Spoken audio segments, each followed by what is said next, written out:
All right, today we are continuing our discussion of momentum, and we're going to talk about impulse. So what we'll do first is look at a really simple example, and it's kind of something that you guys did in class a little bit today. Let's say we have a 2 kilogram object moving with a speed of 3 meters per second squared.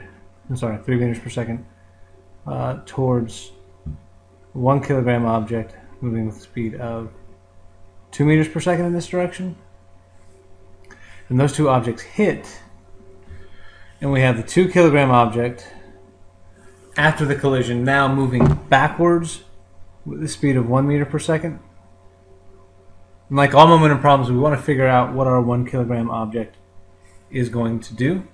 So we're going to look at the conservation of momentum for this situation. So we have 2 kilograms times 3 meters per second plus 1 kilogram times negative 2 meters per second.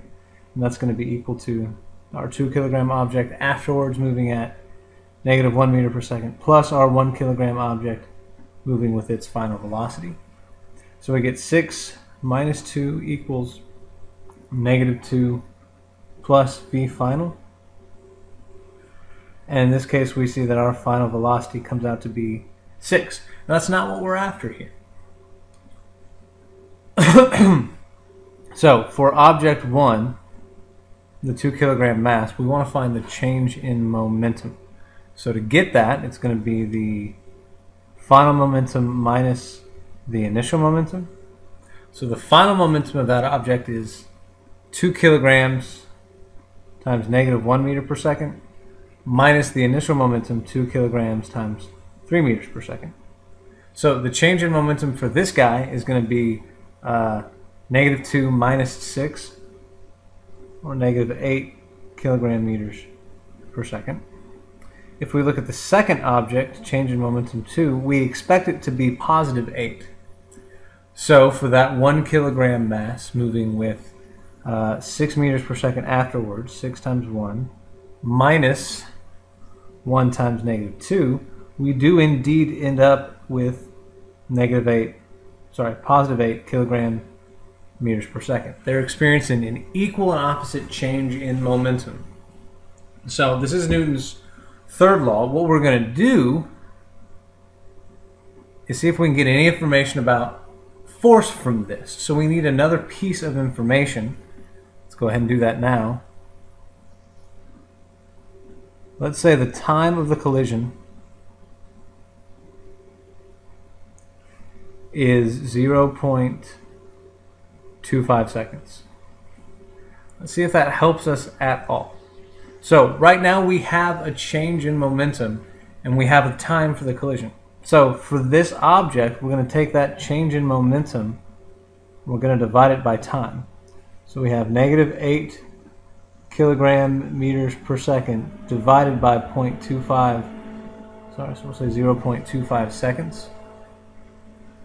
What that gives me is negative 32 kilogram meters per second divided by seconds is a newton.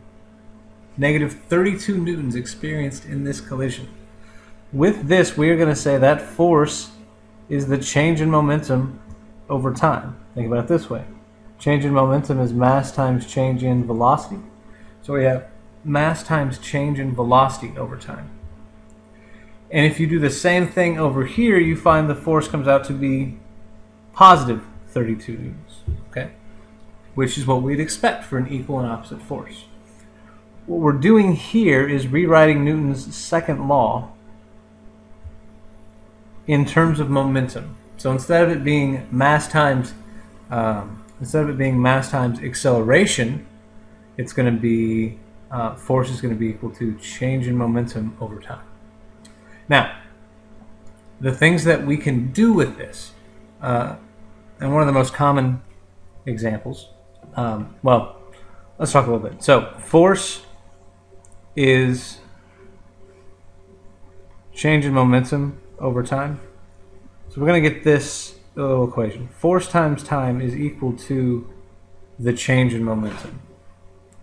We're going to call both of these things, force times time and the change in momentum, something with a J. We call that impulse. Oh, that's not a good spot. Impulse. This is going to be the thing that changes momentum. Okay. So, impulse is the change of momentum. Those are equivalent things. Impulse is also force times time. So, a basic example would be a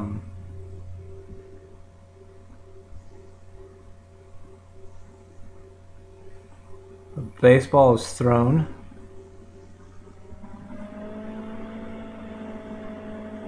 at 20 meters per second to a batter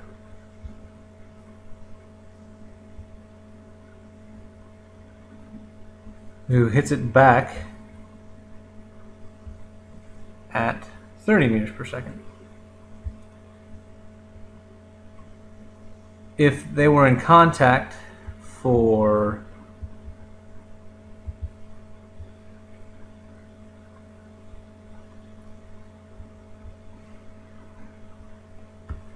.2, so 0.2 seconds,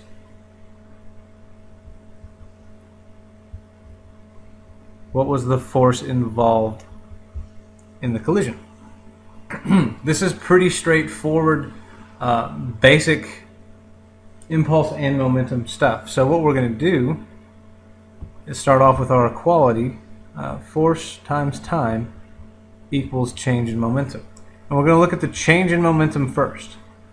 So, let's say the mass of that. I didn't give you the mass of the baseball, sorry. The mass of the baseball is 0.5 kilograms. It is a very heavy baseball.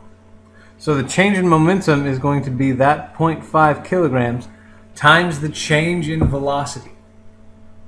What ends up going 30 meters per second back at the pitcher, I'm going to subtract 20 from that. Now, one thing that we have to be careful with is direction. 20 is going forward, that 30 is heading back. So it's going to be negative.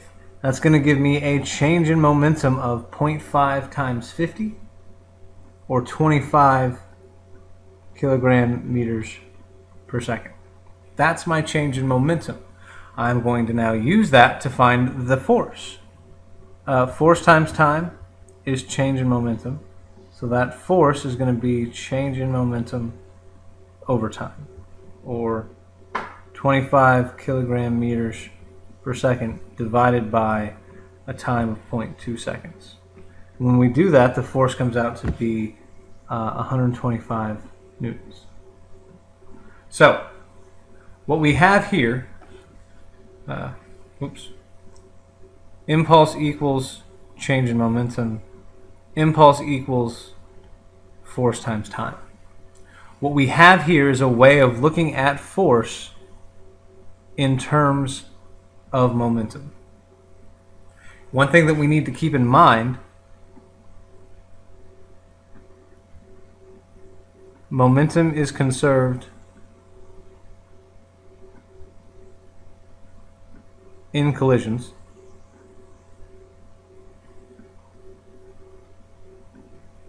Oh, sorry about that. Momentum is conserved in collisions,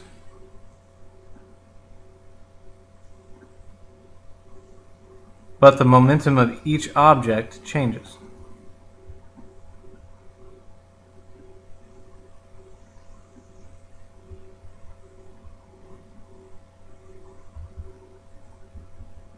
And it's that change in momentum of each object that we're talking about here. Not the change in momentum of the system, but the change in momentum of each object. Okay, well that's all we got for impulse and momentum. We'll practice that a lot.